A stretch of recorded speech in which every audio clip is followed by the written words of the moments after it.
এই শোনো না, আমাদের অন্ধবিশ্বাস চ্যানেলটি যারা এখনো সাবস্ক্রাইব করেননি, প্লিজ সাবস্ক্রাইব করে দাও। আর অল্প কিছু সাবস্ক্রাইবার হলে 1 লক্ষ পরিবার হবে। সবাই প্লিজ সাবস্ক্রাইব এবং বেশি বেশি শেয়ার করে দাও প্লিজ। তবে যখন বুঝলো কেউ এখন তার দিকে ফিরেও তাকায় না, হুঁশিয়ারি পরা বাদ দিল। পালন করলো তরুণের কথা। তাকে যখন কেউ দেখেই না, সে আর শাড়ি পরে কী করবে? সে আছে অনেকটা জড় বস্তুর ন্যায় এই বাড়িতে, যার কোনো প্রয়োজনই নেই এই বাড়িতে। অদ্ভুত, সব কিছু এত কঠিন কেন? মা একবার বলেছিল বাইরের জগৎটা বড্ড কঠিন। তুমি যখন বাইরে যাবে তখন জগতের কাঠিন্যতা বুঝতে পারবে। সত্যি সত্যি বাইরের জগৎটা বড্ড কঠিন। প্রত্যাশার মায়ের বলা কথাগুলো ভাবতে ভাবতে দরজা খুলে দিল। দরজা খুলতেই সে যার পরনায় অবাক। ঘর অন্ধকারে ছেয়ে আছে, বাতি নিভে গেছে। আকাশে বাজ পড়ার প্রতাপ বেড়েছে, যার ফলে বোধহয় বিদ্যুৎ বিচ্ছিন্ন হয়েছে। আধারের প্রত্যাশার মনটা ভয়ে গুটিয়ে যায়। এদিকে দরজা খুলে কাউকে না দেখে আরো ভয় পায়। সে ভয়ে ভয়ে শুধায়, কে? কেউ আছেন এখানে? কে দরজা টোকা দিল? কারো আওয়াজ না পেয়ে প্রত্যাশা আরও ভয় পায়। এদিকে আধারে কিছু না দেখতে পেয়ে আর বিদ্যুৎ চমকানোর জন্য এত বড় ঘরে একা ভয়ে গুটিয়ে যায় প্রত্যাশা।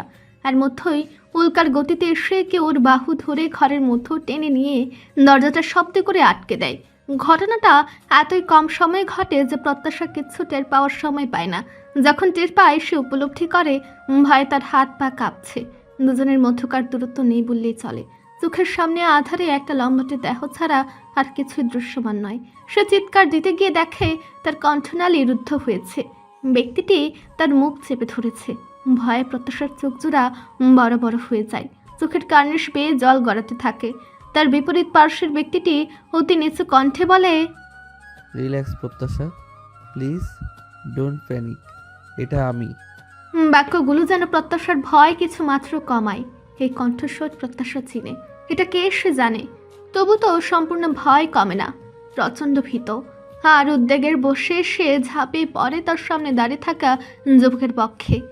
ক্রমাগত কাঁপতে কাঁপতে আর লম্বা লম্বা সমীরণ ফেলে কাঁপা কাঁপা কণ্ঠে শুধায়, আপনি? হ্যাঁ আমি। শান্ত হও, দেখো কিচ্ছু হয়নি, কিচ্ছু হয়নি, প্লিজ শান্ত হও। ভয় লাগছে, খুব ভয় লাগছে। না, একদম ভয় পেও না, ভয় পাওয়ার তো কিছু নেই। এটা আমি তো। এত জোরে জোরে বিদ্যুৎ চমকাচ্ছে, তাই ইলেকট্রিসিটি চলে গিয়েছে। আমি বাতি জ্বালাচ্ছি, ভয় নেই। তুই প্লিজ শান্ত হও না, এতটা উত্তেজিত হও না। কথাগুলো বলতে বলতেই তরুণা পকেট থেকে লাইটারটা বের করে প্রত্যাশার সামনে জ্বালিয়ে ধরে। বলে, এই দেখো, এদিকে তাকাও, দেখো আমি আলো জ্বালিয়েছি। প্রত্যাশা, মাথা তুলে এদিকে তাকাও। প্রত্যাশা আল গোছে তরুণের বুক থেকে মাথা তুলে। লাইটারের হলুদ আভা অনলে ঘর কিঞ্চিত আলোকিত হয়েছে। ওই কিঞ্চিত আলোতেই ও মাথা তুলে তরুণের মুখ পানে যায়। হালকা আলোয় তরুণের মুখটা দৃশ্যমান। এমন সময় সে তরুণকে মোটেও আশা করেনি। উনি তো ঢাকায় চলে গিয়েছিল। তাহলে এই ঝড় বৃষ্টি মাথায় নিয়ে মাঝরাতে ঢাকা থেকে ফিরল কেন হঠাৎ? বিস্ময় নিয়ে শুধায়, আপনি আপনি কখন এলেন? এখন এসেছি। এখন? আপনি না ঢাকায় গিয়েছিলেন? হুম। তাহলে এই ঝড় বৃষ্টির মাথায় মাঝরাতে উম, ফিরলেন কেন? এমনি। এমনি কেন? কোনো সমস্যা? প্রত্যাশা তড়িঘড়ি করে মাথা নাড়ে। তরুণা বলে, এখনো ঘুমাওনি কেন? ঘুমিয়েছিলাম। মিথ্যে কথা, তুমি কাঁদছিলে তাই তো? তরুণের প্রশ্নে মাথা নিচু করে ফেলে প্রত্যাশা। তরুণ ওর মুখে পানে ক্ষণকাল চেয়ে থেকে বলে, ঠিক আছে, এবার আমাকে ছেড়ে দাঁড়াও। ড্রয়ারে মোমবাতি আছে, জ্বালিয়ে দেই। তরুণের কথা নিজের অবস্থান খেয়াল হতেই তড়িৎ সরে দাঁড়ায় প্রত্যাশা। মনে মনে বিস্তর লজ্জাও পায়। এ যাবৎকাল বাবা ছাড়া অন্য কোনো পুরুষের সংস্পর্শে না আসা কিশোরী সহসাই অন্য পুরুষের সাথে এতটা ঘনিষ্ঠতায় লজ্জা পায়। মনে মনে নিজেকে শুধায়, বুদ্ধ কোথাকার! ভয় পেয়েছিস তো কি হয়েছে? এভাবে ওনাকে জড়িয়ে ধরতে হবে? তুই কাকে জড়িয়ে ধরেছিস সেটা দেখবি না? তুই সত্যি খুবই বুদ্ধ। সবাই ঠিকই বলে বুকা প্রত্যাশা। তরুণ ওর নিচু হওয়া মুখের দিকে তাকিয়ে একটা লম্বা সমীরণ ফেলে। পরপরই বলে, চোখে জল মুছো। ভূতের মতো লাগছে তোমাকে, অন্ধকারের ভূত। কথাটুকু বলেই সে মোমবাতি এনে জ্বালিয়ে দেয়। একটা মোমবাতি জ্বালিয়েছে ঘরে, ফলে এখনো আলোর পরিমাণ অতি কম ঘরে। সে ওই মোমবাতিটায় প্রত্যাশার হাতে ধরিয়ে দিয়ে বলে, এই নাও, এটা ধরে বসে থাকবে আর বেশি মোমবাতি জ্বালানোর ট্রাই করবে না। এটাই এনাফ। আমি ওয়াশরুমে যাচ্ছি। আর হ্যাঁ, এখনই খালা আসবে কিছু জিনিসপত্র নিয়ে। একবার টোকা দিলেই গিয়ে দরজা খুলে দিবে আর ওনাকে কোনো প্রশ্ন না করেই জিনিসগুলো নেবে, ঠিক আছে? মনে থাকে যেন খালাকে কোনো প্রশ্ন নয়। প্রত্যাশা বাধ্য বাচ্চার ন্যায় মাথা নাড়লে তরুণা ক্লজেট থেকে জামা কাপড় বের করে ওয়াশরুমে চলে যায়। বহুক্ষণ বসে থাকার পরও তরুণের ওয়াশরুম থেকে বেরিয়ে আসার নাম নেই দেখে অলস ভঙ্গিতে হাই তোলে প্রত্যাশা। কে জানে এতক্ষণ কি করছে ওয়াশরুমে? গোসল করলেও কি এত সময় লাগে নাকি? অদ্ভুত। সেই কখন নাজমা খালা গরম পানি দিয়ে গিয়েছে, পানি এতক্ষণে ঠান্ডা হয়ে যাওয়ার উপক্রম, অথচ এখনও তার বেরোনোর নাম নেই। কে জানি এই রাত দুপুরবেলা গরম পানি নিয়ে কি করবে লোকটা। জ্বলন্ত মোমবাতিটা ওর হাতে ধরা, মোমবাতিখানা হাতে ধরে রাখতেই তার ভালো লাগছে। গরম পানির গামলা আর সফেদ ছোট একখানি ন্যাকড়া ব্যাডসাইড টেবিলে রাখা। প্রত্যাশা নিভু নিভু চোখে ওদিকে তাকিয়ে ভাবতে থাকে, ওটা কি করবে উনি? এসব ভাবতে ভাবতে প্রত্যাশা আরও একটা হামি তোলে। বেশি ঘুম পেলে শুয়ে পড়ো প্রত্যাশা, ওভাবে বসে থাকার দরকার নেই। মোবাইলের স্ক্রিনের আলোয় বাইরে আসছে তরুণ। মোবাইলের ফ্ল্যাশ জ্বলছে না। মোবাইলের ফ্ল্যাশ জ্বালায়নি দেখে একটু অবাক হয় প্রত্যাশা। পরনে একটা কালো ট্রাউজার আর ধূসর রঙা ফুল হাতা টি শার্ট। ভেজা চুলগুলো কপাল ঘাড়ে লেপ্টে রয়েছে। চুলের আগা বেয়ে পানি পড়ছে টুপটুপ করে। হালকা আলোয় প্রত্যাশার সব দৃষ্টিগোচর হয়। সে ভাবতে থাকে, এই লোকের শীতের মধ্যে রাত দুপুরে গোসল করে কিভাবে? খেয়ালটি মাথায় আসতেই সে প্রশ্ন করে, আচ্ছা, আপনি এই শীতের মধ্যে গোসল করেন কিভাবে? আপনার ঠান্ডা লাগছে না? না, আর তুমি ওই মোমবাতি হাতে ধরে রেখেছো কেন? মোমবাতির গালা হাতে এসে পড়বে, ওটাকে নামাও এক্ষুনি। এভাবে ধরে রাখতে ভালো লাগছে তো। এতে কোনো ভালো লাগালাগি নেই, ওটাকে টেবিলে রাখো। তরুণের ধমক খেয়ে মনটাই খারাপ হয়ে গেল প্রত্যাশার। সে গাল ফুলিয়ে মোমবাতিটাকে রেখে দেয় টেবিলে। পরপর বলে, ড্রয়ারে তো আরও মোমবাতি আছে, আর একটা জ্বালান না, তাহলে ঘরটা একটু আলোকিত হবে। দরকার নেই, ইটস এনাফ। তুমি ঘুমিয়ে পড়ো, আমার এইটুকুতেই কাজ হয়ে যাবে। আপনি এখন এই আধারে কি কাজ করবেন? তোমার জানার প্রয়োজন নেই, তুমি ঘুমিয়ে পড়ো। আচ্ছা, আপনি ওই গরম পানি কি করবেন? খাবো। সব প্রশ্নের উত্তর পেয়েছো, এবার যাও ঘুমিয়ে পড়ো। আচ্ছা। তরুণ এসেছে দেখে প্রত্যাশা খাট ছেড়ে কাউচের দিকে যেতে নিলে তরুণ ওকে থামিয়ে দিয়ে বলে, কাউচে নয়, খাটে শুয়ে পড়ো। আমি কাউচে বসেই কাজ করব। আর আপনি ঘুমাবেন কোথায়? এখানেই। যাও পেটে গিয়ে ঘুমাই। অর নো কোশ্চেন, গো। তরুণের দরাজ কণ্ঠের গো শুনে হৃৎপিণ্ড ছলাৎ করে উঠে প্রত্যাশার। সে আর কথা না বাড়িয়ে চুপচাপ গিয়ে শুয়ে পড়ে। ঘুমিয়ে পড়ে অল্পক্ষণের মধ্যে। অথচ ও যদি জেগে দেখে, চোখ মিলে একবার দেখতো তরুণ কি বিভৎস কাজটা না করছে। কোনো নর্মাল মানুষের পক্ষে এটা করা সম্ভব? তরুণ টি শার্টের হাতাটা কাঁধ অব্দি তোলে। বাম হাতের ফুলবাহুতে সাদা কাপড়ে মোড়ানো। কাপড়ের গিট খুলে কাপড়টা সরাতেই দৃশ্যমান হয় একটা গভীর ক্ষত। এখনও কাঁচা ক্ষত, দেখেই বোঝা যাচ্ছে সদ্য তৈরি হয়েছে। সাদা ন্যাকড়াটা যেটা হাতে ব্যান্ডেজের মতো পেঁচানো ছিল, সেটা রক্তে লাল। ক্ষতের গভীরতা দেখে আটকে উঠবে যে কেউ, অথচ তরুণ কি নির্বিকার। গরম পানিতে ন্যাকড়া ভিজে ক্ষত স্থানটা ভালোভাবে পরিষ্কার করে নেয়। গভীর ক্ষত, অ্যান্টিসেপটিক মলম বা শুধু ব্যান্ডেজ লাগিয়ে কাজ হবে না, সেলাই করতে হবে। তরুণ সেটাও করে। নিজে নিজেই হাতে সেলাই করে স্ট্রিপ ব্যান্ডেজ মেরে নেয়। যেমন কাজটা কত সোজা। নিজের কাজ সম্পন্ন হলে ফোন করে কাউকে, নিচু গলায় বলে, ধন্যবাদ খালা। এবার মেইন সুইচটা দিয়ে দিন। মনে রাখবেন, আজ রাতে কি হলো সেসব কথা যেন কেউ জানতে না পারে। আমি কিন্তু আপনাকে বড়ই ভরসা করেছি। শহরের বুকে অঝোর ধারায় বর্ষণ নেমেছে। জীবিকার তাগিদে হোক বা শিক্ষা অর্জনের তাগিদে হোক, নিরন্তর কর্মমুখ মানুষের কাজে ভাটি পড়েছে কিছুটা। তবে কারো কর্ম কারো থেমে নেই। এই ঝড় বৃষ্টি মাথায় নিয়েই সবাই বেরিয়ে পড়েছে কাজের তাগিদে। ছাতা মাথায় অথবা রেইনকোট গায়ে দিয়েই বেরিয়ে পড়েছে। একটু পরে আনান ভিড়ার সবাইও বেরিয়ে পড়বে। কেউ যাবে নিজের কাজে, কেউ যাবে স্কুলে। হাত কাটার পর থেকে সুপ্তির কলেজ যাওয়া বন্ধ হয়েছে। রাত দিন সে ঘরবন্দি রয়েছে। রিনা বেগম নিজেই ঘরে গিয়ে খাইয়ে দিয়ে আসেন মেয়েকে। সেদিন দুপুরে প্রত্যাশার সাথে ওর কী হয়েছিল আর তন্ময় বা কী করেছিল ওকে জানা নেই কারো ঠিকঠাক। তবে প্রত্যাশাকে নিয়েই তাদের মধ্যেও কিছু হয়েছে, এটা তারা ঢের বুঝেছে। হয়তো প্রত্যাশার জন্য তূর্ণ ওকে ভালো মন্দ কথা বলেছে, দাঁতেই মেয়ের এহেন ভুল বদল। দোষ ভুল কার এসব জানা নেই, তবে কেন জানি রিনা বেগম প্রত্যাশাকে সহ্য করতে পারছেন না। মনে হয় এই মেয়ের জন্য সেদিন তরুণের বকুনের মুখে পড়ে সুপ্তি নিজেই নিজের হাত কাটার কথাটা বলেছিল। তার থেকে বড় কথা, এই প্রত্যাশা নামক মেয়েটা যবে থেকে বাড়িতে এসেছে তবে থেকে নিত্য নতুন অশান্তি। বাড়ির স্বাভাবিক পরিবেশটা যেন নষ্ট হয়েছে এর জন্য। তাই হয়তো এত আগ্রাসী মনোভাব তার প্রত্যাশার প্রতি। আজ এই বর্ষণ মুখর পরিবেশে মেয়ের পছন্দের খিচুড়ি রান্না করেছেন তিনি নিজের হাতে। নীলও ওনাকে হেল্প করেছে। এক পর্যায়ে তহুরা বেগম রান্নাঘরে প্রবেশ করে বলেন, ও রিনা, দে বাকিটুকু আমি রান্না করি, তুই যা গিয়ে সুপ্তিকে নিয়ে আয়। মেয়েটা আর কত ঘরবন্দি পড়ে থাকবে, তার চেয়ে ওকে এখানে নিয়ে আয়। সবার সাথে থাকলে ওর একটু ভালো লাগবে। ঠিক বলেছো আপা, বুঝিয়ে সুঝিয়ে ওকে নিয়ে আসি। কি জানি মেয়েটার কি হলো। যা নিয়ে আয়। রিনা বেগম চলে যায় সুপ্তিকে আনতে। সিঁড়ি দিয়ে ওঠার পথে তূর্ণকে নামতে দেখে চূড়ান্ত অবাক হয় রিনা বেগম। ফোন দেখতে দেখতে নিচে নামছে, নজর ফোনে। ওর পেছে প্রত্যাশা। ফোন দেখার মাঝে মাঝে প্রত্যাশার সাথে কথা বলছে। পরনে ট্রাউজার আর ফুল হাতা টি শার্ট। বেশ দেখে বোঝা যাচ্ছে সে সকালে বাড়ি ফিরেনি। ফিরলেও সে দেখতে পেত। তাহলে এই ছেলে ফিরল কখন? রাতে? কই, আপা তো কিছু বললো না। তূর্ণ, কাকের ডাকে ফিরে তাকায় তূর্ণ।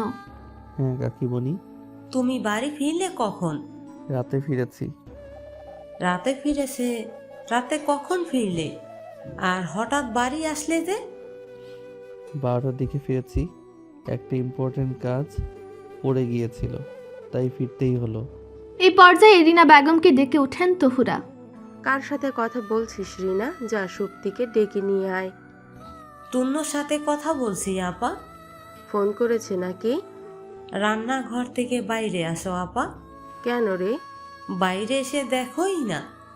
রান্নাঘর থেকে বেরিয়ে সিঁড়ির দিকে তাকিয়ে বিস্মিত হন তহুরা বেগম। আরো কয়েক কদম এগিয়ে সিঁড়ির কাছে এসে বিস্মিত কণ্ঠে শুধান, তুই? হ্যাঁ মা, এটা কাজ পড়ে গিয়েছিল, তাই আসতেই হলো। কি এমন কাজ পড়ে গেল তাই ঢাকা থেকে একেবারেই ফিরেই আসতে হলো? এসেছি রাতে, অনেক রাত হয়ে গিয়েছিল, তাই আর ডাকিনি তোমাদের। আর কাজটা হলো, তোমাদের সাথে কিছু ইম্পর্টেন্ট কথা বলবো। তোমাদের যা কাজ আছে করে নাও। আর বাবা কোথায়? এখনো অফিসে যায়নি তো? না, ঘরেই আছে। গুড। সবাইকেই থাকা লাগবে আমার কথা বলার সময়। কি বলবি? সময় হোক বলবো। তোমাদের কাজ সেরে নাও। আর কাকিমণি, তুই সুপ্তিকে গিয়ে ডেকে নিয়ে এসো, ওর থাকাটাও জরুরি। কি হয়েছে? কি হয়েছে সেটা আমার কথা শুনে বুঝবে। আমি ওয়েট করছি ড্রয়িং রুমে। তূর্ণা সোফায় গিয়ে বসে। তবে ওর কথা শুনে চিন্তায় পড়ে যায় রিনা ও তহুরা দুজনেই। কি এমন বলবে যার জন্য রাত দুপুরে ঘরে ফিরল এই ছেলে? এবারে দুজনের নজরে একযোগে প্রত্যাশার উপরে পড়ে। সে এখনো সিঁড়িতেই মুখ কাচুমাচু করে দাঁড়িয়ে আছে। তহুরা বেগম ইশারায় কাছে ডাকেন প্রত্যাশাকে। প্রত্যাশা ওনার নিকটে এসে দাঁড়ালে জিজ্ঞেস করেন, কি বলবে? কিছু জানো? প্রত্যাশা নাশ সূচক মাথা নাড়লে তিনি বলেন, ঠিক আছে, যাও। আর রিনা, তুইও গিয়ে সুপ্তিকে ডেকে নিয়ে আয়। আমি বরং ওনাকে গিয়ে ডেকে নিয়ে আসি। শুভ্র রঙা একখানা কম্পিউটার গায়ে দিয়ে শুভ্র দেয়ালের দিকে মুখ করে শুয়ে আছে সুপ্তি। হাতে ফোন। ফোনের স্ক্রিনে তার আর তরুণের একসাথে তোলা একখানা অতি সুন্দর ছবি। ওই ছবিখানাতেই নজর নিবদ্ধ ওর। মাঝে মাঝে তরুণের ছবিটা জুম করে হাত বুলিয়ে দিচ্ছে ছবিতে, মাঝে মাঝে দুজনের ছবিতেই হাত বুলিয়ে দিচ্ছে। আবার কখনো তরুণের ছবিটাই জুম করে মোবাইলের স্ক্রিনে এঁকে দিচ্ছে গাঢ় চুম্বন। মেয়ের এমন ধারা কাজ দেখে আটকে উঠেন রিনা বেগম। এতক্ষণ তিনি নিঃশব্দে এসে পিছে দাঁড়িয়ে মেয়ের কাজ দেখছিলেন। তবে তরুণের ছবিতে চুমু খেতেই তিনি যা বোঝার বুঝে যান। তিনি চরম অবাক কণ্ঠে বলে ওঠেন, এসব তুই কি করছিস সত্যি? তুন্নর ছবিতে চুমু খেলি কেন? আকস্মিক মায়ের কণ্ঠে চমকে যায় সুপ্তি। থতমত খেয়ে হাত থেকে ফোনটা খাটের নরম গদিতে পড়ে যায়। সুপ্তি অবাক হয়ে মায়ের দিকে তাকিয়ে বলে, উফ মা, তুমিও না ভয় পাইয়ে দিয়েছিলে আমাকে। তুই কি করলি? কি করলাম? ফোন দেখছিলাম তো। সেটা আমিও দেখেছি। ফোনে কি দেখছিলি? তুন্নর ছবি? আর ওর ছবিতে চুমু খেলি কেন তুই? কি আশ্চর্য, ছবিতে চুমু খেয়েছি তো কি হয়েছে? মুখে তো আর খাইনি। সুযোগ পেলেই খেতিস নাকি? অবশ্যই খেতাম। শুধু চুমু নয়, আরো অনেক কিছু করতাম। সত্যি? বড় ভাইকে নিয়ে এসব কি বলছিস? সুপ্তি বিছানা ছেড়ে উঠে বসে। খাটের হেডবোর্ডে হেলান দিয়ে ভাবলেশহীনভাবে বলে, আহ মা, চেঁচিও না, মাথা ব্যথা করে। আর তুন্ন ভাই আমার ভাই নয়, আমার চাচাতো ভাই। চাচাতো ভাই আর নিজের ভাইয়ের মধ্যে পার্থক্য আছে। কি পার্থক্য? এটাই যে নিজের ভাইকে বিয়ে করা যায় না, আর চাচাতো ভাইকে বিয়ে করা যায়, ভালোবাসাও যায়। রিনা বেগম কিছুক্ষণ মেয়ের দিকে কঠিন চোখে তাকিয়ে থাকেন। সুপ্তির ঠোঁটের কোণে মুচকি হাসে, মুখ নিচু করে নিজে নিজেই হাসছে। রিনা বেগম কঠিন কণ্ঠে বলেন, তুই এসব কথা বলছিস কেন? আমি জানি না মা, তুমি এতক্ষণে বুঝে গেছো আমি কি বলছি। তবুও কথাটা তুমি আমার মুখে থেকে শুনতে চাচ্ছ কি, তাই তো? রিনা বেগম কিছু না বলে সেভাবেই কঠিন চোখে তাকিয়ে থাকেন মেয়ের দিকে। সুপ্তি মায়ের মুখের দিকে তাকিয়ে হেসে শুধায়, আমি তন্য ভাইকে ভালোবাসি মা, খুব খুব খুব খুব ভালোবাসি। তুমি শুনেছ মা, তন্য ভাইকে আমি ভালোবাসি। আমি শতাব্দী আনান, আমার চাচাতো ভাই ফারাজ তুন্নকে খুব ভালোবাসি। মেয়ের কথা শুনে স্তব্ধ বনে যায় রিনা বেগম। এতদিনে মেয়ের এই মৌনব্রত আর পাগলামের কারণ বুঝতে না পারলেও এখন বেশ বুঝেছেন তিনি। এদিকে মায়ের বিস্মিত মুখের দিকে তাকিয়ে সুপ্তির হাসি পাচ্ছে বেজায়। সে ঠোঁটের কোণে হাসি ঝুলিয়ে বলে, কি মা, এতদিনে বুঝতে পারোনি তাই না? বড্ড বোকা তুমি। না না, তোমরা। এতদিন আমি কত হিন্ডোজ দিয়েছি যে আমি তন্য ভাইকে ভালোবাসি, অথচ তোমরা সেটা বুঝতেই পারোনি। অন্তত প্রত্যাশার প্রতি আমার উৎসান্বিত মনোভাব দেখে তোমাদের বোঝা উচিত ছিল যে আমি তন্য ভাইকে ভালোবাসি। ভালোবাসি বলেই প্রত্যাশাকে ঘৃণা করি। তন্য ভাইয়ের সাথে ওকে দেখতে পারি না, দেখলেই কেমন গা জ্বলে পুড়ে যায়। মনে হয় ওকে খুন করে ফেলি, অথচ কি করব বলো? আমি তো আর কিলার নয় যে ওকে খুন করব। তাই ওকে দূরে সরানোর ব্যবস্থা করতে চেয়েছিলাম, নিজেকে আঘাত করে ওর ঘাড়ে দোষ দিয়ে। তাও হলো না। কে জানতো বলো যে ওর হিমোফোবিয়া আছে? সেজন্যই তো তুন্যভাই খুব সহজে বুঝে ফেললো ও এ কাজ করেনি। যা করার আমি করেছি। দূর, এবার কি করব বলো তোমা? আমি একটা আইডিয়া ভেবে রেখেছি। আমি হয় এবার তুন্য ভাইয়ের সাথে ঢাকা যাব। আস্তে আস্তে আমি তুন্য ভাইয়ের জীবনে ঢুকে যাব, আর ওই মেয়ে বেরিয়ে যাবে তুন্য ভাইয়ের জীবন থেকে। কি আইডিয়াটা ভালো না?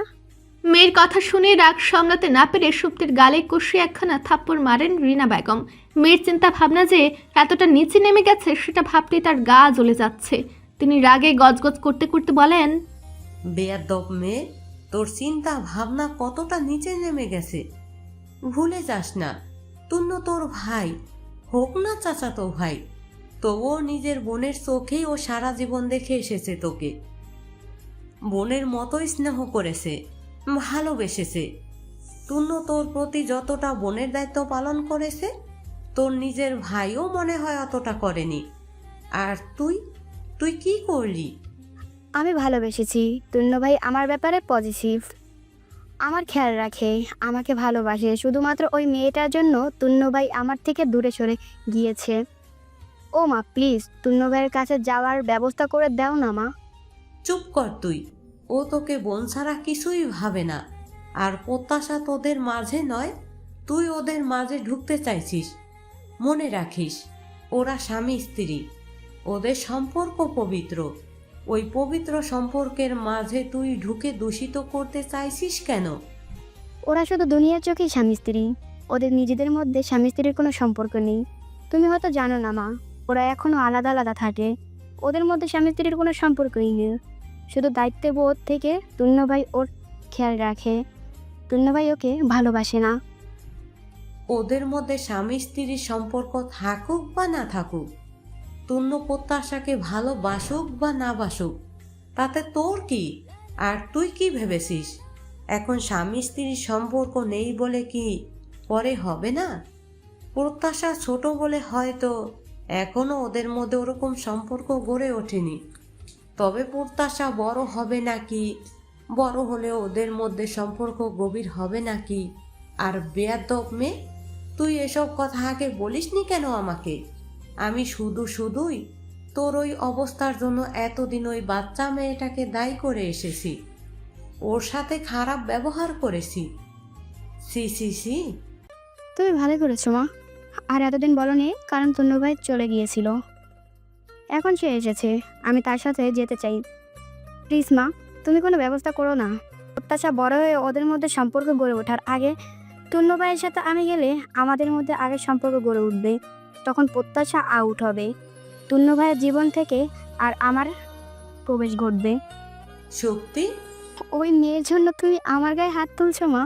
প্রত্যাশার জন্য নয়, আমি তোর চিন্তার জন্য তোর গায়ে হাত তুলেছি।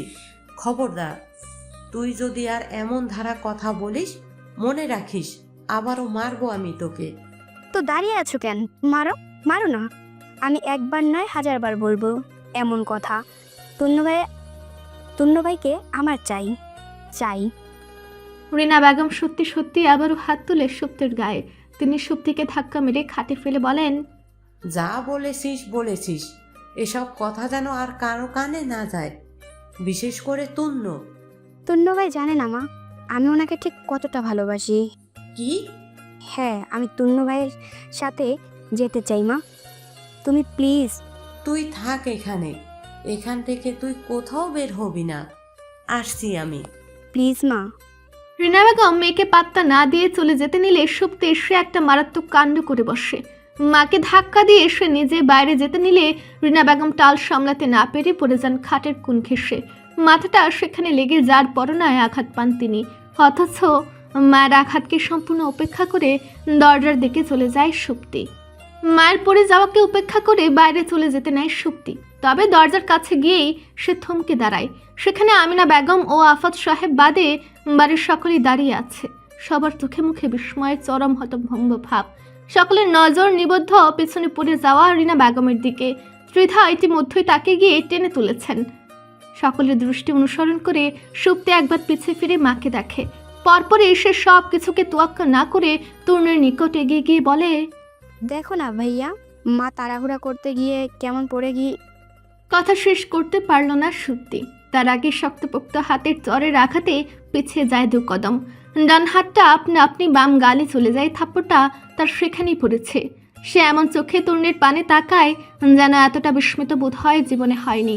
সে অমন বিস্মিত কণ্ঠে শোধায়, তন্যভাই, তুমি আমাকে মারলে? এই প্রশ্নে বিপাকে পড়ে যায় সুপ্তি। সে এলোমেলো দৃষ্টি ফেলে বলে, হ্যাঁ, মারলাম।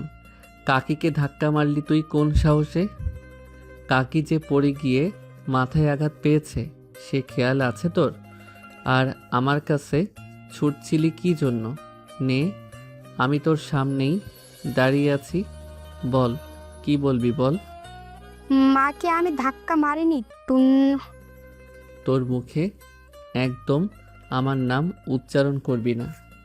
আর একটা কথা কান খুলে শুনে রাখ, তুই যখন কাকিকে ধাক্কা মারছিলি আমরা সবাই এখানেই ছিলাম, তাই মিথ্যে বলার একদম চেষ্টা করবি না। যা জিজ্ঞেস করব সব সত্যি সত্যি বলবি। বল, কাকিকে ধাক্কা মারলি কেন? আর কি নিয়ে তোদের মাঝে কথা কাটাকাটি হচ্ছিল? আমি বললাম তো মাকে ধাক্কা মারিনি। বারবার এক কথা জিজ্ঞেস করছে কেন? অসহ্য। আর কি নিয়ে কথা কাটাকাটি হচ্ছিল শুনতে চাও? আমি তোমার সাথে ঢাকা যেতে চাচ্ছিলাম তাই। আমার সাথে তুই ঢাকায় গিয়ে কি করবি? আসলে সামনে আমার টেস্ট এক্সাম, আর আমি একটা অনলাইন ক্লাস কোচিং করছিলাম, কিন্তু হুট করেই ওনাদের কোচিং বন্ধ করে দেওয়া হয়েছে। কী সব ঝামেলা হয়েছে নাকি, তাই আমি অফলাইনে ক্লাস করব বলে সিদ্ধান্ত নিয়েছি। ওদের coaching centre main bench Dhaka. তুই এই রাজশাহী থেকে ঢাকা যেতে চাইছিস কোচিং করার জন্য? তো কি করব, সামনে পরীক্ষা, এখন কি পড়া বাদ দিব নাকি? কোচিং সেন্টারের নাম আর নাম্বার দে, আমি কথা বলবো। নাম্বার দিয়ে কি করবে, বললাম তো। চুপ, নাম্বার দে তুই। চেঁচিয়ে ওঠে তূর্ণ। ওর কোনো কোচিং সেন্টার টেন্টার নেই তূর্ণ, আর ও বাড়ি থেকে কোথাও যাবে না, এখানেই থাকবে ও। রিনা বেগম বলেন কথাটা। ত্রিধা ওনাকে ধরে দাঁড়িয়ে আছে, মাথায় আঘাত লেগে কপালের একপাশে লাল হয়ে ফুলে উঠেছে। কাকি কি বলছে? মা জানে না, আমাকে অত দূরে একা যেতে দিতে চাচ্ছে না, তাই অমন করে বলেছি। সুপ্তি, আই রিপিট, তুই মিথ্যা বলবি না। দাঁতে দাঁত চেপে শুধায় তূর্ণ। এতক্ষণে আফাত সাহেব এসে উপস্থিত হন সেখানে। পূর্ণের থেকে শুনে পরিস্থিতি বুঝেও ফেলেন। এবারে আফাত সাহেব বলেন, তূর্ণ, কি হচ্ছেটা কি? কি হয়েছিল ভালো করে জিজ্ঞাসা করো, এভাবে জিজ্ঞেস করছো কেন? আচ্ছা মামনি, তুমি আমার সাথেই বলো, তুমি কি সত্যি কোচিং করার জন্য ঢাকায় যেতে চাচ্ছ? যদি তাই চাও, ঢাকায় যাওয়ার কি প্রয়োজন? আমাদের এখানেই তো কত ভালো ভালো কোচিং সেন্টার রয়েছে, সব নাম করা প্রতিষ্ঠান। ওগুলো থেকে যে কোনো একটাতে ভর্তি হলেই তো পারো। কথাটুকু শেষ করে গট গট করে বেরিয়ে যায় তূর্ণ। রিনা বেগম আর সুপ্তির চেঁচামেচির আওয়াজ শুনে প্রথমে ছুটে আসে পূর্ণ।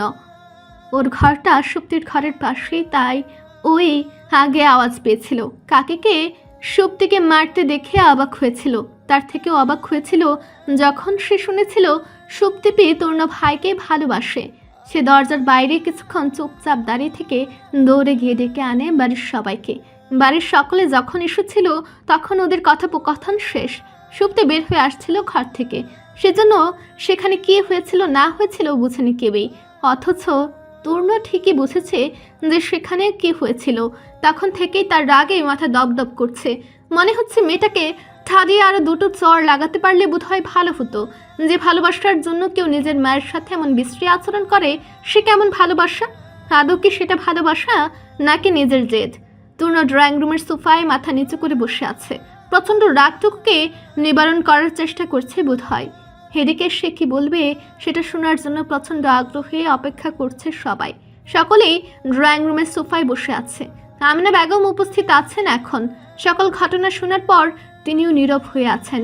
তূর্ণ নিজের অবশিষ্ট রাগটুকুকে গিলে নিয়ে খুবই শান্ত স্বরে জিজ্ঞেস করে, আমি তোমাদের বলেছিলাম প্রত্যাশার হিমোফোবিয়া আছে, এটা মনে আছে তোমাদের?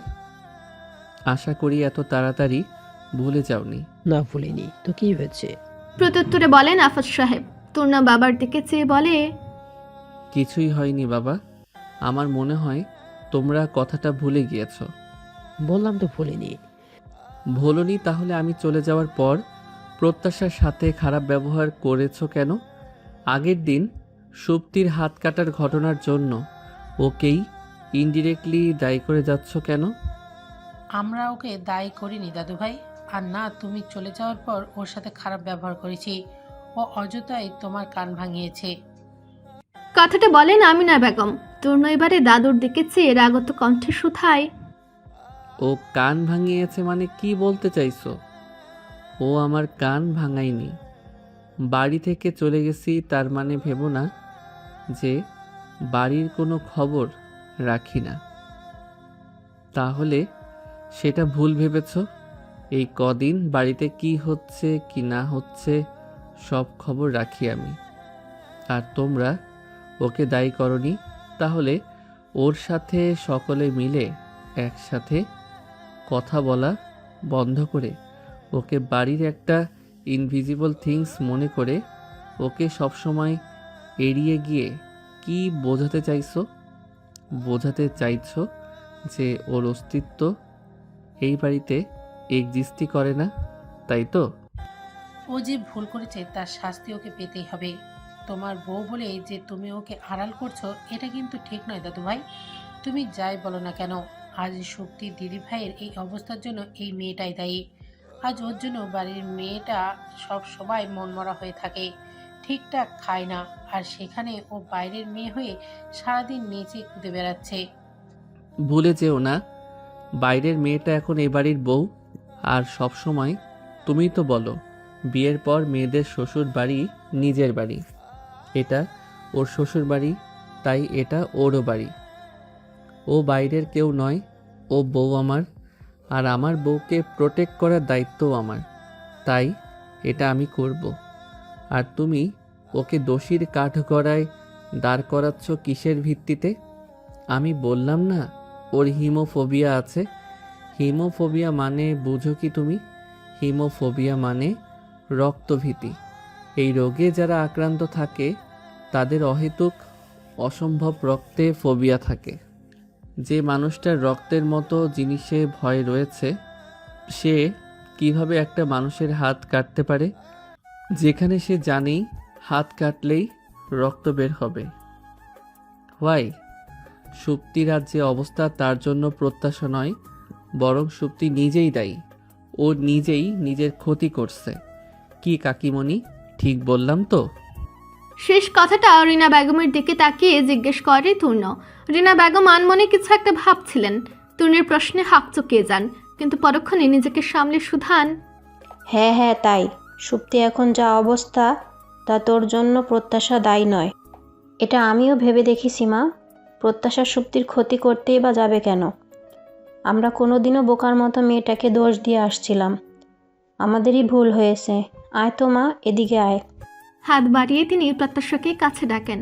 ওদের থেকে দূরে পূর্ণ আর ও সিঁড়ির কাছে দাঁড়িয়ে আছে। পানিতে চোখ ছলছল করছে। ওর নিকট মনে হচ্ছে বাড়ির এই অশান্তির মূলে হয়ে রয়েছে।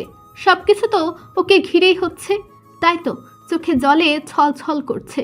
রিনা বেগম হাত বাড়িয়ে ওকে কাছে ডাকলে ও চোখ মুছে গুটি গুটি পায়ে ওনার নিকটে গিয়ে দাঁড়ান। রিনা বেগম ওকে আলগোছে বুকে জড়িয়ে বলে, আমাদের উপর রাগ করিস না মা। তখন সুপ্তির অবস্থা দেখে এমন ছিল যে অত শত কিছু ভেবে উঠতে পারিনি। তখনও তো যেটা বলতে সেটাই মেনে নিয়েছিলাম আমরা। তোর সাথে যেমন ব্যবহার করেছি এখন ভালোই খারাপ লাগে। তুই কিছু মনে করিস না, কাকিকে ক্ষমা করে দে। সব কি বলছেন কাকি? আপনি এভাবে ক্ষমা চাচ্ছেন কেন? আমি যে সুপ্তি আপুকে কিছু করিনি এটা মেনে নিয়েছেন, এটাই তো অনেক। আপনি এভাবে ক্ষমা চাইবেন না দয়া করে, আমার খারাপ লাগছে কিন্তু। আচ্ছা চাইবো না, ওসব কিছু মনে রাখিস না কেমন? মনে রাখবো কেন? আমার কিছু তো মনে নেই। প্রত্যাশা ঠোঁটেলিয়ে হাসে একটু। রিনা বেগম ওর মুখের দিকে তাকিয়ে থাকে। কি স্নিগ্ধ, কোমল, আদুরে একটা মুখ। দেখলেই আদর করতে মন চায়। তিনি ক্ষণকাল চেয়ে থেকে মুগ্ধ হন প্রত্যাশার রূপে। নিজের অজান্তেই ওর মাথায় বুলিয়ে দিয়ে বলে, বড্ড মিষ্টি মেয়ে তুই। কিভাবে সারাক্ষণ সবসময় হাসিস? হাসলে তো কি সুন্দর লাগে। আফাত সাহেব ওদের দিকে এতক্ষণ চেয়েছিলেন। এবারে গলার স্ল্যাশটা পরিষ্কার করে তরুণকে বলেন, তুমি কি এই কথাগুলো বলার জন্যই ঢাকা থেকে এখানে ফিরে এসেছো মাঝরাতে? হ্যাঁ। তরুণের সাবলীল জবাব। তার উত্তরে ভ্রু গুটিয়ে ফেলেন আফাত সাহেব। যেমন উত্তরটি তার খুব একটা পছন্দ হয়নি। তিনি প্রশ্ন করেন, তাহলে সুপ্তি এরকম কেন করেছে? ওর ব্যাপারে ভেবেছো কিছু? আমি কেন ভাববো? ওর ব্যাপারে ভাবার জন্য কাকিমণি আছে, কাকাই আছে। ওনারাই ভালো জানবেন ওর ব্যাপারে। কাকিমণি, আপনি কিছু ভেবেছেন নাকি? শেষ কথাটা রিনা বেগমের দিকে তাকিয়ে জিজ্ঞেস করে তরুণ। তার চাহনিতে রিনা বেগম যা বোঝার বুঝে যান। রিনা বেগম তড়িঘড়ি করে শুধান, আপনি ওকে নিয়ে চিন্তা করবেন না ভাইজান। আমার সাথে কথা হয়েছে ওর। ও একটু ডিপ্রেসড, তাই ওরকম করছে। সামনে পরীক্ষা, এদিকে সিলেবাস ইনকমপ্লিট, তাই ডিপ্রেশনে ভুগছে বোধহয়। ঘরের দরজা আটকে বই পড়ে। ওকে নিয়ে আমরা একদিন অযথাই চিন্তা করছিলাম। আফাত সাহেব বলেন, ওভাবে থাকলে চিন্তা করারই কথা। সিলেবাস ইনকমপ্লিট হোক বা যাই হোক, ওকে বলবে স্বাভাবিক থাকতে বলবে। ওর অস্বাভাবিকতায় আমাদের চিন্তায় ফেলে। ওদের কথা এতক্ষণ চুপচাপ শুনছিলেন আমিনা বেগম। এবারে বলেন, তুমি মিথ্যে বলছো ছোট বৌমা। দিদিভাই এই মেয়ের জন্য এরকম করছে। আর এর যদি দোষ নাই থাকে তাহলে সেদিন বন্ধ দরজার ওপাশে ওই মেয়ের নাম নিল কেন? এই মেয়েকে ধারে পাশে দেখলেই অমন মুখ গোমরা করে মুখ ঘুরিয়ে নিত কেন? এই মেয়ে কিছু না করলে এমনি এমনি তো আর এরকম করতো না। এই মেয়ে নিশ্চয়ই দিদিভাইকে কিছু করেছে, তাই ও ওরকম করবে। তোমার কি মনে হয় ও কি করতে পারে? খুবই সাবলীল ভাবে জিজ্ঞেস করে তরুণ। সেটা ওর কাছে জিজ্ঞাসা করো যে ও কি করেছে। প্রত্যাশাকে জিজ্ঞেস করা লাগবে না দাদু, আমিই বলছি। তুমি শুধু শুধুই সুপ্তিপির অমন আচরণের জন্য প্রত্যাশাকে দোষ দিচ্ছ, অথচ প্রত্যাশা কিছুই করেনি। আসল কারণ হলো সুপ্তিপি ভাইয়াকে ভালোবাসে, কিন্তু ভাইয়ার সাথে প্রত্যাশার বিয়ে হয়ে যাওয়ায় ও প্রত্যাশার প্রতি ভাইকে নিয়ে জেলাসি থেকে আগের দিন ইচ্ছা করে প্রত্যাশার হাতে ছুরি ধরিয়ে নিজেই নিজের হাত কেটেছে, যাতে তোমরা প্রত্যাশাকে ভুল বোঝো আর বাড়ি থেকে বের করে দাও। কিন্তু তার আগেই ভাইয়া সব জানতে পেরেছিল আর আপুকে বকেছিল, তাই তো আপু ওরকম করে আর প্রত্যাশাকে সহ্য করতে পারে না। আমেনা বেগমের কথার বিপরীতে তরুণের খুবই সাবলীলভাবে বলা কথাগুলো যেন বজ্রপাত ঘটায় সেখানে উপস্থিত এক একজনের মাথায়। সবাই গিয়ে যেন পৌঁছায় বিস্ময়ের চরম সীমায়। ওদিকে সিঁড়ির দাঁড়ানো বিধ্বস্ত মেয়েটি ক্রোধে চোখ বন্ধ করে নেয়, শক্ত করে আঁকড়ে ধরে সিঁড়ির হাতল। একের পর এক চামড়ার বেল্টের আঘাতে জর্জরিত হচ্ছে হৃষ্টপুষ্ট পুরুষশালী দেহটা। অবশ্য মার খেয়ে দেহটাকে আর হৃষ্টপুষ্ট বলা চলে না, একটানা 4 দিন মার খেয়ে দেহটার অবস্থা শোচনীয়।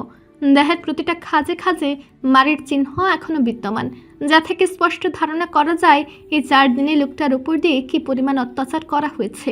সকাল থেকে মার অফ ছিল বিধায় আজ প্রায় 4 দিন পর দু চোখের পাতা দুটো এক করেছিল লোকটা। তবে সময়টা সন্ধ্যা গড়িয়ে মধ্যরাতে পড়তেই বিনা নোটিশে বিনা বার্তায় তার উপর শুরু হয়েছে অসহনীয় অত্যাচার। কয়দিনে এর চেয়ে আজ আরও ক্ষিপ্র গতিতে অত্যাচার চলছে তার উপর। এতক্ষণ অসহনীয় ব্যথায় চোখ বন্ধ করে আর্তনাদ করতে থাকলেও এবার লোকটা চোখ খুলে অত্যাচারকারীর চেহারাটা দেখার নিমিত্তে। চোখ খুলতেই নিষ্ঠুর যুবকের ক্ষিপ্র ধারালো শানিত মুখবয়বটা দৃষ্টিগোচর হয় তার নিকট। সে যেভাবে তাকে মারছে, লোকটার নিঃসন্দেহে বলা যায় মাংসের দোকানের কষায় মাংস কাটছে। তার হাতে যদি চামড়ার বেল্ট না থেকে ধারালো কাতারি থাকতো, তাহলে এতক্ষণে হয়তো পিচ পিচ হয়ে যেত লোকটি। লোকটা ক্রমাগত আকুতি মিনতি করে চলেছে তার নিকট, তবে সেসব কিছু তার কানে যাচ্ছে বলে মনে হচ্ছে না। সে প্রহার করে চলেছে লাগাতার বারবার। ইন করে গায়ে জড়িয়ে রাখা কালো শার্ট ঘামের দরুন লেপটে গেছে শরীরের সাথে, যার ফলে ব্যায়াম করা সুঠাম দেহের ভাঁজগুলো বোঝা যাচ্ছে ভালোভাবে। যত বাড়ি প্রহার করছে তত বাড়ি হাতের উঁচু হয়ে থাকা বাইসেপস পেশি ওঠানামা করছে, যা চোখে লাগার মতো দৃশ্য। তবে এই মুহূর্তে সেখানে উপস্থিত লোকগুলোর তার সৌন্দর্য নয় বরং নৃশংসতা নজর কাটছে। এভাবে কেউ পেটাতে পারে এতটা ক্ষিপ্রতার সহিত? তারা তো এতদিন লোকটাকে অত্যাচার করেছে, তাদের মধ্য তো ক্ষিপ্রতা ছিল না। এই ছেলের মধ্যে সবসময় অন্যরকম একটা ক্ষিপ্রতা কাজ করে, সেজন্যই বোধহয় সে তাদের টিম লিডার। রাতের আধারে জঙ্গল আর ঝোপঝাড় মারে কালো রঙের মার্সিডিজ গাড়িটা এগিয়ে আসে কমলাভ পুরো হানা বাড়িটার দিকে। বাড়িটা প্রায় 300 বছরের পুরনো জমিদারি আমলের বাড়ি, যেটা এখন হানা বাড়ি নামে পরিচিত। বাড়িটা নিয়ে লোকমুখে প্রচলিত রয়েছে অনেক গুজব, যে কারণে এদিকে স্থানীয় মানুষের আনাগোনা নেই। বাড়িটা বছরের পর বছর পরে আছে বড়ই হেলাই। তার আশেপাশে জন্ম নিয়েছে বড় বড় গাছ ও আগাছা, যে কারণে নামের সাথে সাথে দেখতেও হানাবাড়ির মতো রূপ নিয়েছে। সেই হানাবাড়ির ঠিক সামনে এসে দাঁড়ায় কালো রঙের মার্সিডিজ গাড়িটা। সেখান থেকে বেরিয়ে আসে আদ্যপান্ত কালো পোশাকে মোড়া হৃষ্টপুষ্ট এক সুদর্শন যুবক। সে দ্রুততার সহিত হানাবাড়ি পার করে বাড়িটার পেছনের অংশে গিয়ে পৌঁছায়। এদিকে গাছপালার পরিমাণ বেশি, একেবারে ঘন জঙ্গল। সেই জঙ্গলের মধ্যেই দাঁড়িয়ে আছে একখানা একতলা পুরো দালান, তার ভিতরে জ্বলছে হলুদাভ বাতি। যুবকটি সেই দালানের দিকে এগিয়ে যায় দ্রুততার সহিত। বাড়িটার কাছাকাছি পৌঁছাতে আরও একজন কালো পোশাকে আবৃত যুবক দ্রুততার সহিত এগিয়ে আসে তার দিকে। অস্থির ভঙ্গিতে বলে, স্যার, ফায়াজ স্যার, লোকটিকে যেভাবে মারছে লোকটা মারা যাবে স্যার, আপনি ওনাকে থামান স্যার। আমি দেখছি, তোমরা তোমাদের ডিউটিতে ফোকাস করো। আর এত আলো জ্বলছে কেন? আলো কমাও। Okay sir. হাঁটতে হাঁটতে দেওয়া যুবকটির আদেশ তামিল করতে ছুটে জুনিয়র গোছের এনএসআইয়ের একজন অফিসার। সে দরজা ঠেলে ঘরে প্রবেশ করতেই সবাই সজাগ হয়ে যায়। সজাগ হয় না শুধু ফায়াজ, সে এখনও লাগাতার লোকটাকে প্রহার করে চলেছে। যুবকটি হুঁশিয়ারি দিতে দিতেই এগিয়ে আসে। Fayaz, stop killing him. Fayaz, I say stop it. সে ফায়াজকে জাপটে ধরে থামানোর চেষ্টা করে। ফায়াজ তাকে ওভারটেক করে ওকে মারতে যাচ্ছে। সে কোনো মতে ওর হাত থেকে চামড়ার বেল্টটা নিয়ে ছুঁড়ে ফেলে দূরে।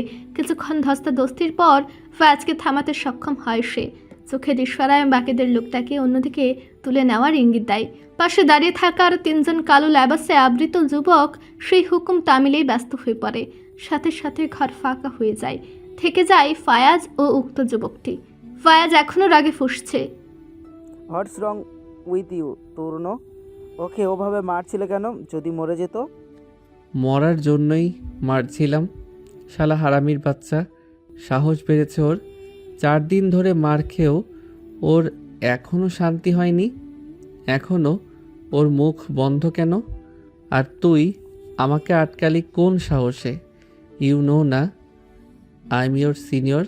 ইয়া, I know you are my senior, but first of all you are friend. তুই জানিস ওকে মারলে উপর মহল থেকে কত চাপ আসতো। তাছাড়া ওই এখন আমাদের তুরুপের তাস, আর তুই ওকে মারতে যাচ্ছিলি। How ridiculous. তোর সাথে আমি এই নিয়ে কথা বলছি। আগে মাথাটাকে ঠান্ডা করতে দে। 1 গ্লাস ঠান্ডা পানি আনা তো। ওকে। পরপরই যুবকটি বাইরে থাকা গার্ডকে পানি আনার অর্ডার দেয়। ক্ষণকালের ব্যবধানে গার্ডটি পানি নিয়ে হাজির হলে ফায়াজ ওরফে তূর্ণ সেটাকে ঢকঢক করে গিলে নেয়। দুজন সামনাসামনি চেয়ারে বসেছিল এতক্ষণ। পানি পান করে তূর্ণ উঠে দাঁড়িয়ে বলে, গাড়ির চাবিটা দে শাহরিয়ার। তোর গাড়ি কি হয়েছে, আনিসনি? এনেছিলাম, বাট পিস্তলের গুলিতে টায়ার পাঞ্চার হয়ে মাঝ রাস্তায় পড়ে আছে। কাউকে পাঠিয়ে দিস তো ওটা আনতে। তূর্ণের নির্লিপ্ত ভঙ্গিতে দেওয়া জবাবে চমকে ওঠে শাহরিয়ার। ব্যতিব্যস্ত কণ্ঠে শুধায়, সে কি, তোর উপর কি হামলা হয়েছিল নাকি? বেশি আস করিস না, চুপচাপ চাবি দে। আমাকে ফিরতে হবে দ্রুত। আচ্ছা ঠিক আছে, চল, আমিও যাচ্ছি। ওকে। দুজনেই বেরিয়ে পড়ে সেখান থেকে। গাড়িতে উঠে বসতেই গায়ে থাকা শার্টের বোতামগুলো এক প্রকার টেনে হিঁচড়ে খুলে শার্ট ছুঁড়ে ফেলে পিছনের সিটে। সাথে সাথে দৃশ্যমান হয় তরুণের গায়ে ঘামে জর্জরিত সুঠাম দেহের সাথে লেপটে থাকা কালো রঙা টি শার্টখানা। শাহরিয়ার ড্রাইভিং সিটে এসে বসে গাড়ি স্টার্ট দিয়ে জিজ্ঞেস করে, হঠাৎ এত রেগে যাওয়ার কারণ? হামলা তো সব সময়ই হয় তাহলে। তরুণের জবাব শুনে আচমকা ব্রেক কষে গাড়ি থামায় শাহরিয়ার। তরুণ সবে গাড়ির সিটে মাথা এলিয়ে দিয়েছিল, আচানক ব্রেক কষায় তার বিগ্রানো মেজাজ আরও বিগড়ে যায়। গমগমে কণ্ঠে শুধায়, হোয়াটস রং উইথ ইউ শাহরিয়ার? গাড়ি থামালি কেন? তুই কি আমার সাথে মজা করছিস তূর্ণ? তরুণের বিরক্ত কণ্ঠের বিপরীতে শুধায় শাহরিয়ার। ওর প্রত্যুত্তরে আবারও শোনা যায় তরুণের রাশভারী বিরক্ত কণ্ঠ। তোর কি আমায় দেখে কি মনে হচ্ছে আমি এখন মজা করার মোডে আছি? বিরক্ত করিস না শাহরিয়ার, গাড়ি স্টার্ট কর। আমার কিন্তু মাথা গরম হচ্ছে। আর এসির পাওয়ার বাড়া। এসির পাওয়ারফুল ভাই, তুই প্লিজ একটু কুল হ। তুই আগে গাড়ি স্টার্ট কর, দ্রুত ড্রাইভ করবি আর রুমানার বাড়িতে নিয়ে যাবি। Got it? চিবিয়ে চিবিয়ে আদেশ দেয় তরুণ। শাহরিয়ার গাড়ি স্টার্ট করে ফের শুধায়, তুই এক্ষুনি কি বললি ভাই? তোর বউ? How it's possible? একটা মেয়ের সাথে 3 কবুল বলে দেন ম্যারেজ রেজিস্টারে সাইন করলে ইটস পসিবল। তুই কি সত্যি সত্যি বিয়ে করেছিস, নাকি আমি স্বপ্ন দেখছি? তুই এসব কথা বলছিস, আমার তো বিশ্বাসই হচ্ছে না। ওর কথার বিপরীতে তরুণ ন্যানো সেকেন্ডের কম সময় নিয়ে কোমরে গোজা ছুট্ট চকচকে বন্দুক নামে পরিচিত কালো বস্তুটি বের করে এনে শাহরিয়ারের মাথায় ধরে শুধায়, একটা চালিয়ে দেই, তাহলে বিশ্বাস হবে। শাহরিয়ার ওর দিকে তাকিয়ে ছোট্ট করে একটা ঢুক গেলে মেকে হেসে শুধায়, উফ ভাই, কথায় কথায় এত তেজ দেখাস কেন? সিম্পল কথার মধ্যে আবার এসব কেন? কথায় কথায় বন্দুক দেখাস? আচ্ছা তুই যদি বিয়ে করে থাকিস তাহলে সে এখন আছে তো, নাকি বন্দুকের ভয় দেখিয়ে ভাগিয়ে দিয়েছিস? বন্দুকের ভয় দেখিয়ে বিয়ে করেছি। বন্দুকের ভয় দেখিয়ে ভাগাতে যাব কেন?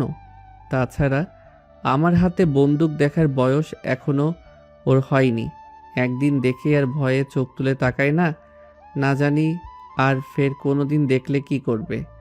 শেষের কথাগুলো আর মনে বলে তূর্ণ। সে কি, বন্দুকের ভয় দেখিয়ে বিয়ে করেছিস মানে?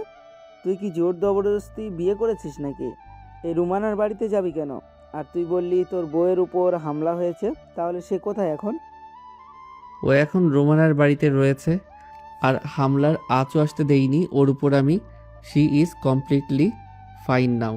দুজনের মধ্যে আর কোনো কথা হয় না। রাতের আধারে নিয়ন বাতির আলোতে গাড়ি চলতে থাকে নীরবে। গাড়ির সিটে ক্লান্ত দেহকানা এলিয়ে দেয় তূর্ণ। চলন্ত গাড়ির সিটে মাথা এলিয়ে দিয়ে তূর্ণের মনে পড়ে যায় সকালের কথা। উফ, কি একটা নীরব অশান্তি না হয়েছিল পূর্ণের হড়বড় করে সত্যি কথা বলাই। সকলেই তখন বড়সড় একটা ঝটকা খেয়েছিল। ঝটকা সামলাতে সময় লেগেছিল সবার। পরপর আফাজ সাহেবের নজর সিঁড়ির দিকে পড়তেই তিনি ইশারায় কাছে ডাকেন সুপ্তিকে। নিশ্চল পায়ে সুপ্তি ওনার নিকটে আসলে সামনের সোফায় খালি জায়গাটুকু দেখে বসতে বলেন। সুপ্তি সেখানে বসলে তিনি খুবই শান্ত স্বরে প্রশ্ন করেন। ওনার প্রশ্নের জবাব দেয় না সুপ্তি। সে তরুণীর দিকে তাকে থাকে নির্নিমেষ, যেন সে নীরব চাহনিতেই বলছে, আমি যা করেছি তোমাকে পাওয়ার জন্য করেছি তূর্ণ ভাই। তুমি প্লিজ সবাইকে বলো এতে আমার কোনো দোষ নেই, আমাকে যেন ভুল না বোঝে কেউ। তূর্ণ মুখ ফিরিয়ে নেয় ওর থেকে। আরও একবার কাচের জিনিসের মতো পড়ে গিয়ে খান খান হয়ে যায় তার অন্তর। সে ক্লান্ত গলায় ওদিকে চেয়ে উত্তর দেয়, হ্যাঁ সত্যি, পূর্ণ যা বলেছে সব সত্যি। আমি ভালোবাসি তূর্ণ ভাইকে, খুব খুব ভালোবাসি। সুপ্তির নির্লিপ্ত কণ্ঠে বলা 4 বাক্যের জবাবে আরও একবার চমকায় সকলে। আফাদ সাহেব নিজের বিস্ময়ের ভাবটুকু ঠিক করে প্রশ্ন করেন, হ্যাঁ কেটেছিলাম আমি, বিশ্বাস করে চাচু। আমি যা করেছি সব তূর্ণ ভাইয়ের জন্যই করেছি। আমি কি করব বলো? আমার কথা তো কেউ ভাবলেই না। বড় মা ওই মেয়েকে হুট করে ভাইয়ের বউ করে নিয়ে আসলো। আমি পারিনি, মেনে নিতে পারিনি। তাই আমি যা করেছি ঠিকই করেছি। আমি এ কয়দিনে যে পরিমাণ কষ্ট পেয়েছি সে কি আনাও এই মেয়ে পায়নি। এই মেয়ের আরও কষ্ট পাওয়া উচিত, তাহলেই তো বুঝবে আমার অন্তরের দহন। খুবই সাবলীলভাবে কথাগুলো বলতে বলতে হাতে মুখ ঢেকে হু হু করে কেঁদে ওঠে সুপ্তি। সকলের বিস্ময় যেন এখনো কাটছে না। আমিনা বেগম জিজ্ঞেস করেন, তুমি এসব কথা আগে বলনি কেন দিদি ভাই? বলতে তো চেয়েছিলাম, কিন্তু সে সময় আর পেলাম কই। শেষ বাক্যটি তফুরা বেগমের দিকে তাকিয়ে বলে সুপ্তি। যেমন প্রত্যাশার মতো তার অপরাধের দোষী তিনিও। তফুরা বেগম খুবই স্বাভাবিক কণ্ঠে বলেন, তুই তূর্ণকে ভালোবাসিস কি না বাসিস সেটা তো শুধু আমাদের জানালেই হবে না, তূর্ণর তোর ব্যাপারে কি অনুভব করে সেটাও জানা দরকার। পরপরই তিনি তরুণীর দিকে ফিরেন। তরুণ গম্ভীর মুখে শুধায়, আমি তোকে আগেও বলেছি আর এখনও বলছি, I don't love you Supti, I don't love you. আমি তোকে ভালোবাসি, কিন্তু সেটা বোন হিসেবেই। আপিকে, পূর্ণ, সূর্যকে যেমন ভালোবাসি তোকেও তেমন ভালোবাসি। তোর প্রতি আমার অন্য কোনো অনুভূতি নেই, আর তোরও থাকা উচিত নয়। আমরা ভাই বোন, শুধু আর শুধুই ভাই বোন। বারবার এক কথা বলে আমাদের মধ্যে ভাই বোনের সম্পর্কটা নষ্ট করিস না প্লিজ। আর মনে রাখিস, আই এম ম্যারিড নাও। আর ওই যে ওকে দেখছিস, শি ইজ মাই ওয়াইফ। এটা বারবার ভুলে যাচ্ছিস কেন? আর ওকে কষ্ট পাওয়ার কথা বলছিস? ও অলরেডি কষ্ট পাচ্ছে। বয়সের তুলনার ওর কষ্টের ভার একটু বেশি। মা বাবা হারানোর দুঃখ বুঝিস তুই? বুঝিস না, কারণ তুই হারাসনি, ও হারিয়েছে, ও বোঝে। ও শুধু মা বাবা হারায়নি, ভালোবাসাও হারিয়েছে। ওর মা বাবা ছাড়া ভালোবাসার মতো কেউ ছিল না। ও তাদের দুজনকেই একসাথে হারিয়েছে। বুঝতে পারিস তুই ওর কষ্টটা? বুঝবি কেমন করে? ছোটবেলা থেকে যা চেয়েছিস, না চাইতেও পেয়ে গিয়েছিস। এখন যা চাচ্ছিস সেটা যখন পাচ্ছিস না, এরকম রং বিহেভ করছিস। যেটা করছিস সেটা ঠিক নয়। আই রিপিট, তুই যেটা করছিস সেটা ঠিক নয়। নিজের অনুভূতিতে লাগাম দে, এতেই তোর মঙ্গল আর আমাদেরও। ব্যাস এইটুকুই। তারপর তরুণ প্রত্যাশার হাতখানা চেপে ধরে তাকে নিয়ে চলে এসেছিল সেখান থেকে। না, সে বাড়ি থেকে নিয়ে আসেনি, শুধু স্থান ত্যাগ করেছিল। এক রাশ গ্লানিতে ছেয়ে গেল ত্রিধার অন্তঃকোণ। এই যে প্রত্যাশার সাথে কদিনে সবাই শীতল আচরণ করেছে। প্রত্যাশাকে মানসিক যন্ত্রণা ভোগ করতে হয়েছে। সুপ্তি ওর সাথে কেমন আচরণ করেছে তার কোনো কিছুই সে জানত না। সে কিছু খেয়ালই করেনি তার নিজের আচরণের মধ্যে এসেছিল অত্যাধিক শীতলতা। সেই যে সেদিন তূর্ণ সাদাবের ব্যাপারে কিছু কথা বলল, তারপর থেকে সে অত্যাধিক আপসেট। অতিরিক্ত চিন্তায় অন্য কোনো কিছু খেয়াল করার ফুরসতি পায়নি সে। অথচ ওদিকে বাচ্চা মেয়েটাও যে একাকিত্বে ভুগছে সেটা সে জানতো না। ত্রিধা তূর্ণের ঘরের দিকে যেতে যেতে অজান্তে নিজের পেটে হাত ছোঁয়ালো, বিড়বিড় করে বলল। নিজের মনে বিড়বিড় করতে করতেই তূর্ণের ঘরের সামনে পৌঁছালো সে। ভিড়ে রাখা দরজা হালকা ঠেলা মারতেই চমকালো। প্রচণ্ড বিস্ময়ে আপনা আপনি ফাঁকা হয়ে গেল তার ওষ্ঠ যুগল। কাল রাতে তূর্ণের হাতের ক্ষততে আধারের মাঝে ব্যান্ডেজ বাঁধতে কিঞ্চিত সমস্যা হয়েছিল বোধহয়, তাই তো গোসল করতে গিয়ে পেশিতে একটু টান লাগতেই খুলে গিট আলগা হয়ে গিয়েছে। প্রত্যাশা ঘর থেকে চলে যেতেই আবার নতুন করে ব্যান্ডেজ লাগাতে শুরু করেছিল সে। তবে ত্রিধার হঠাৎ আগমনে হাঁক চুকিয়ে গিয়েছে সে। ত্রিধা বিস্মিত চাহনিতে ওর দিকে চেয়ে আছে। ত্রিধার দৃষ্টি লক্ষ্য করেই তূর্ণ শার্টটা দ্রুত গায়ে পেঁচে নিল। বেশ স্বাভাবিকভাবে শার্টের বোতামগুলো লাগাতে লাগাতে বলল, আপি তুমি কিছু বলবে? ত্রিধা চপল পায়ে ওর নিকটে এগিয়ে এসে বোতাম লাগাতে বাধা দিয়ে বলে, দেখি শার্ট খোল, কি হয়েছে হাতে? অত মোটা ব্যান্ডেজ করা কেন? কিছু হয়নি আপি।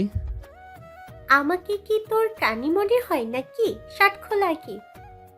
বললাম তো কিছু হয়নি, জাস্ট একটু চোট লেগেছিল। জাস্ট একটু চোট লেগেছিল বলে অত মোটা ব্যান্ডেজ পেঁচাতে হবে হাতে? আমাকে দেখতে দেখ কি হয়েছে। তুমি কি ডাক্তার নাকি? চিকিৎসা করবে? তূর্ণ, চোখ রাঙের শক্ত কণ্ঠে বলে ত্রিধা। পরে মুহূর্তেই তার চোখের চাহনি শীতল হয়। সে হতাশাপূর্ণ কণ্ঠে শুধায়, তোরা কি আমাকে পরপর ভাবিস নাকি এখন? তোরা সবাই আমার সাথে এমন করিস কেন? বাড়িতে কি হচ্ছে না হচ্ছে আজকাল আমি জানতেই পারি না। আমাকে কেউ কিছু বলিসই না।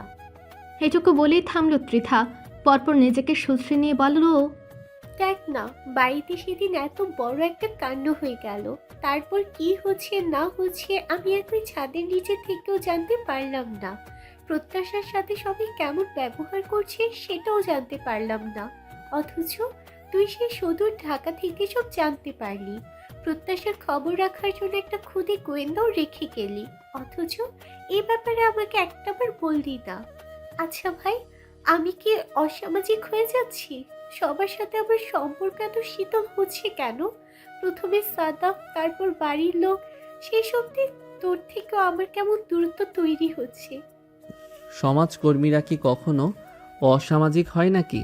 তারা নিজেরাই তো সমাজের মানুষের মধ্যে সুসম্পর্ক তৈরির চেষ্টায় লিপ্ত থাকে। শোনো আপি, তুমি মোটেও অসামাজিক হচ্ছ না, আর না আমাদের থেকে তোমার ডিস্টেন্স তৈরি হচ্ছে। তুমি শুধু একটু ডিস্ট্রেস, এছাড়া আর কিছুই নয়।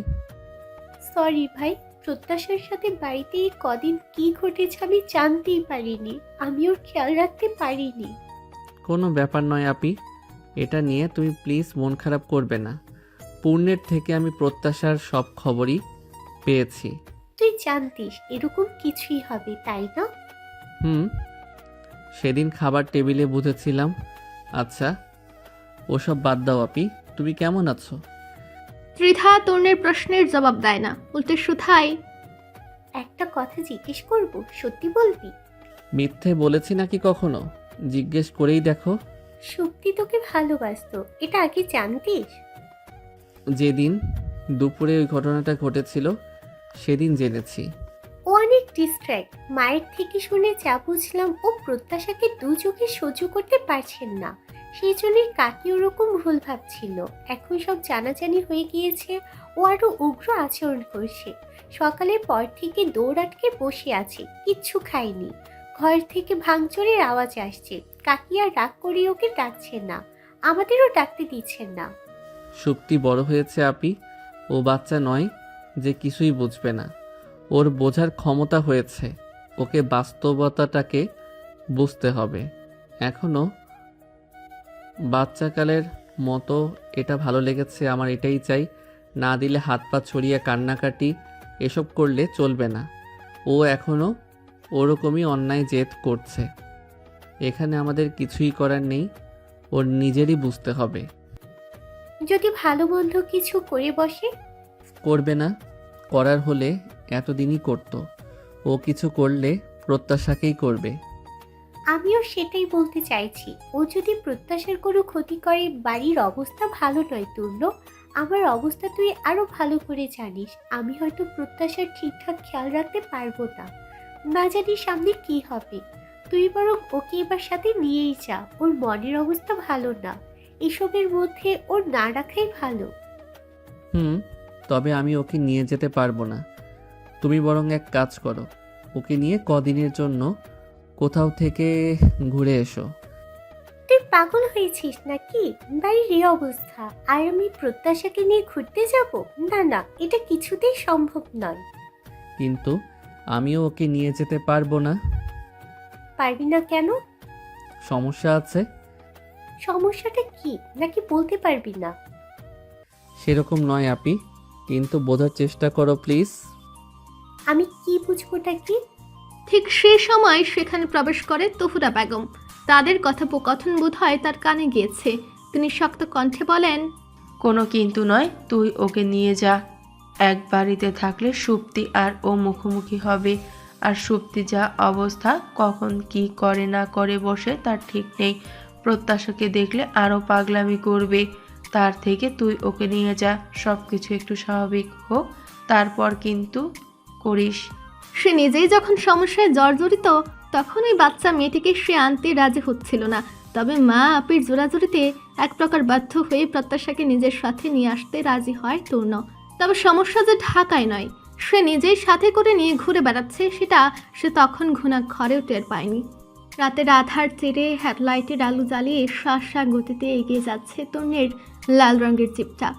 চোখ মুখ শক্ত করে একইভাবে ড্রাইভ করে চলেছে সে। পরনে সে বিয়ের দিনের আদ্যপান্ত কালো পোশাকে আবৃত। পেশিবহুল শরীরের সাথে কালো শার্টখানা একেবারে ফিটিং হয়ে আছে। শার্টের হাতাটা গুটানো কোনোই অবধি, যার ফলে দৃশ্যমান হয়েছে ওর পুরুষালী লোমশ গৌরবর্ণীয় হস্তদ্বয়। ওর পাশের সিটটিতেই যুবতবু হয়ে বসে রয়েছে প্রত্যাশা। ওর পরনে গাঢ় গোলাপি রঙের একখানা হাফ সিল্কি কুর্তি, ডান সাইড দিয়ে সিথি করে লম্বা চুলগুলো বেনি করে বাম সাইডের ঘাড় গলিয়ে সামনে ফেলা। সিল্কের ওড়নাটা গায়ে চাদরের মতো করে জড়িয়ে রেখেছে খুব ভালোভাবেই। ওর হাতে ছোট মতো একটা ব্যাগ, সেটা দু হাতে আঁকড়ে বসে রয়েছে ও। ব্যাগে কিছু জামা কাপড় থাকতে পারে বোধ হয়। তা নিয়ে তূর্ণের কোনো মাথা ব্যথা নেই। সে চোখ মুখ শক্ত করে এক ধ্যানে গাড়ি চালিয়ে যাচ্ছে। মা আর আপের জোরাজুরিতে শেষ পর্যন্ত মেয়েটাকে নিয়ে আসতেই হলো। অথচ সামনে যে কি বিপদ আসতে চলেছে সেটা তারা বুঝলো না। তার উপর সব সময় বিপদ নৃত্য করছে। প্রত্যাশা আর সাথে থাকলে মেয়েটাও যে বিপদে পড়বে না তার কি গ্যারান্টি? তাছাড়া সে সবসময় থাকবে না ওর সাথে, যে বিপদ থেকে রক্ষা করবে। তখন কি হবে? মাথার মধ্যে যে রাগটুকু দপদপ করছিল তার কিছুটা প্রভাব পড়ে প্রত্যাশার উপর। এই মেয়ে, তখন থেকে ওভাবে বসে আছো কেন? আর ব্যাগে কি সোনা দানা ভরে রেখেছো যে ওভাবে আগলে রেখেছো? ওটা পিছনে রেখে ঠিকভাবে বসো। তোমার ওরকম বসা দেখে আমার ইরিটেটিং হচ্ছে। তরুণের ধমকে কিছুটা কেঁপে ওঠে প্রত্যাশা। গাড়িতে বসা থেকেই তার ঘুম পাচ্ছে। রাত যত একটু একটু করে বাড়ছে ততই বেশি ঘুম পাচ্ছে। তার উপর শীত লাগছে বেজায়। সেজন্য এসে ব্যাগটাকে ওভাবে রেখে শীত নিবারণের চেষ্টা করছিল। সাথে চোখটাও লেগে এসেছিল একটু। তবে তূর্ণের ধমকে সে চটপট চোখ খুলে ওর দিকে তাকায়। তূর্ণ ওর দিকে তাকিয়েছিল। সহসাই দুজনের চোখাচোখি হয়ে যায়। প্রত্যাশার ক্ষণকাল ব্যয় না করে চোখ নামিয়ে নেয়। মিনমিন করে বলে দেয়, ঠান্ডা লাগছে তো। ওর কথায় তূর্ণ ভ্রু কুচকে ওর দিকে তাকায়। অতঃপর বলে, ঠান্ডা লাগছে যখন তখন শুধু জামা পরে এসেছো? শীতের কিছু পরনি কেন?